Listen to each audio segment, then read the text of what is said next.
السلام علیکم ورحمۃ اللہ وبرکاتہ۔ والدین کریمین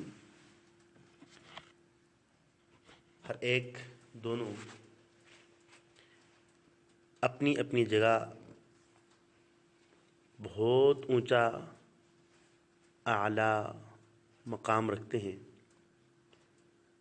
میرے پیارے آقا صلی اللہ علیہ وسلم نے حدیث پاک میں والد کو جنت کا دروازہ بتایا اور والدہ محترمہ کے بارے میں فرمایا کہ الجنت تحت اقدام الامہات، کہ جنت ماں کے قدموں تلے ہے۔ اور ایک صحابی رسول جہاد کے میدان میں تشریف لے جانا چاہ رہے تھے۔ حضور سرور دو عالم صلی اللہ علیہ وسلم نے ان سے ارشاد فرمایا، کیا آپ کے والدین زندہ ہیں؟ تو اس صحابی نے فرمایا، جی ہاں پیارے حبیب صلی اللہ علیہ وسلم، وہ دونوں زندہ ہیں۔ تو آپ علیہ السلام نے فرمایا کہ واپس جاؤ، ففیہما فجاہد، جاؤ ان کی خدمت میں اور ان کی جو زندگی کا سہارا ہے، خدمت، خیال وغیرہ، وہی کر لو، یہی تمہارا واسطے گویا کہ جہاد ہے۔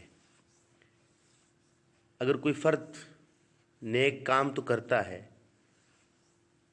دوسروں کی خبرگیری تو کرتا ہے، لیکن اپنے والدین کریمین کی فکر نہیں کرتا، دوسروں کے لیے جو خیر کا اعمال کر رہا ہے وہ تقریباً ضائع ہی ہے۔ اس لیے کہ والدین وہ سنہری تحفہ ہیں کہ اگر ماں ٹھنڈی چھاؤں ہے تو والد گھنا درخت، اور اگر ماں کے پیروں تلے جنت ہے تو والد محترم کے پہلو میں جنت ہے، اور اگر ماں کے بغیر گھر سونا اجڑا ہوا لگتا ہے تو والد محترم کے بغیر بھی زندگی ویران ہے۔ اور والدہ محترمہ محبتوں کا دریا ہیں تو والد محترم بھی شفقتوں کا سمندر ہیں۔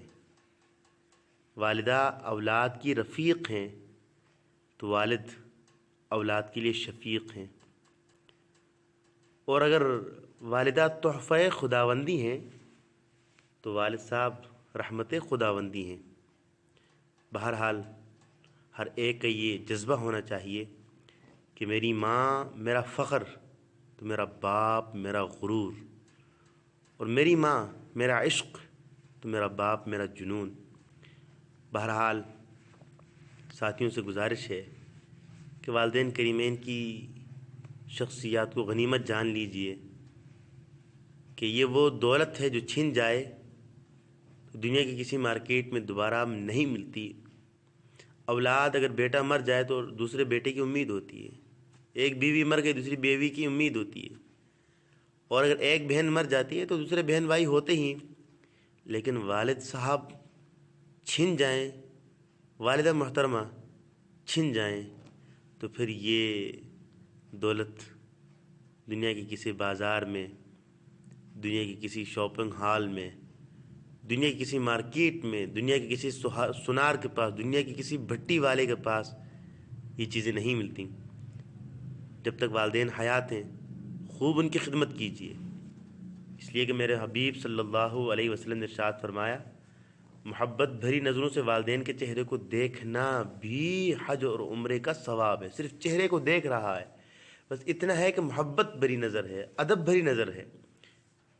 جب ادب بھری نظروں سے والدین کو دیکھنا اتنا عظیم ثواب ہے تو خدا نخواستہ غصے میں، ناراضگی میں والدین کے چہروں کے دیکھنا کتنا بڑا گناہ ہوگا۔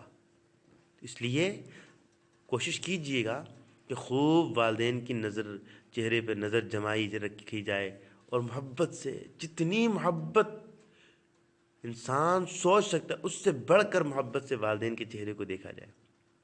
اس لیے اسی میں کامیابی ہے۔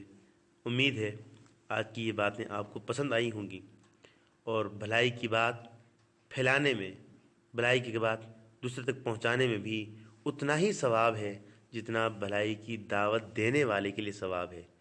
تو اگر یہ باتیں پسند آ جائیں تو ان باتوں کو دوسروں تک بھی پہنچا دیجیے، عمل کی صورت میں، آواز کی صورت میں، تاکہ کوئی فرد، کوئی ایسا نہ رہے مسلمان کہ وہ والدین کا ناقدرہ ہو کر اللہ کی ناراضگی کا مستحق بن جائے۔ اللہ پاک ہم سب کا حامی و ناصر ہو، ہمیں والدین کی قدر کرنے کی توفیق نصیب فرما دے۔ یا اللہ، جن کے والدین حیات ہیں ان کی زندگیوں میں 20 سال مزید برکتیں نصیب فرما دیجیے، اور اولاد کو ان والدین کی قدر کی توفیق نصیب فرما دیجیے۔ اور اے اللہ، جن کے والدین بچھڑ کر آپ کے پاس پہنچ گئے ہیں ان کی مغفرت کاملہ فرما دیجیے، درجات بلند فرما دیجیے، اور ان اولاد کو کثرت سے اپنے والدین کے واسطے توبہ استغفار، دعا، صدقات، خیرات، ایثار ثواب کرنے کی توفیق نصیب فرما دیجیے۔ السلام علیکم ورحمۃ اللہ وبرکاتہ۔